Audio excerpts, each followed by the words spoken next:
Alam mo, halatang-halata naman na talagang gustong-gusto nila matanggal si VP Sara kasi sabi nila, Sara is not a threat. Pero obviously, all the things na lahat ng ginagawa nila right now is talagang halatang-halata na threaten sila. Yung Ale, nananahimik, yung Ale, nagtatrabaho lang, pero wala silang ginawa dahil hindi nila maitumba, dahil may paninindigan, may prinsipyo, may integridad.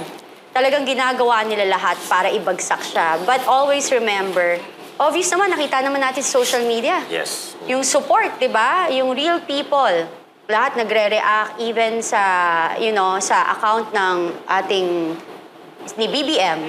Di ba? Pinagtatawanan, yung mga account ng mga kongresista. You cannot put a good man down. Yes, that's correct. And guided by the Lord. Ayaw niyong patahimikin, di lalong maggigigil yung mga tao sa inyo. So, bring it on. Iyon. Diba? Jay, baka may question ka kay ma'am.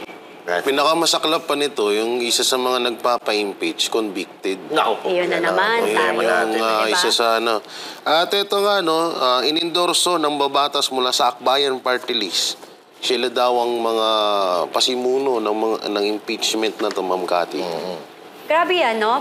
Ang nangyayari sa atin ngayon, yung mga convicted criminal, yung nag-go against sa government, yan pa yung pinapakinggan eh. More than dun sa mga totoong boses ng bayan. Which is yung mga sambayan ng Pilipino na tinatanong sa napunta ang flood control project funds, yung ating PhilHealth, GSIS, and marami pang iba. Nililigaw nila ang mga tao para huwag pag-usapan ang mga nawawalang funds. Yeah. Ang malapit pa rito, Ma'am Cathy, di ba, nung kamakailan lang nag-in-interview si Marcos na sabi niya, hindi daw niya hahayaan or hindi niya na daw, parang hindi na daw nila pinaplano yung impeachment na yan.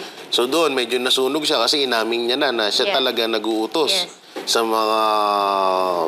mga congressman na i-impeach si VP Sara.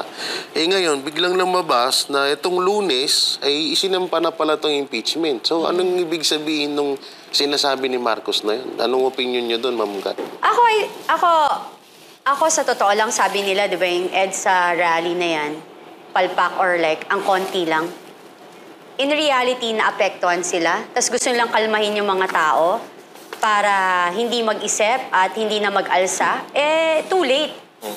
So, it's all scripted. Obvious naman, lahat naman ng ginagawa nila, lahat naman may script, lahat sila de papel, lahat sila may binabasa. Tama. Ultimo yung si BBM, pag nagsasalita siya sa harap ng camera, yung script niya talaga, di ba nakita niyo yung last video niya, edited, ang daming edit doon.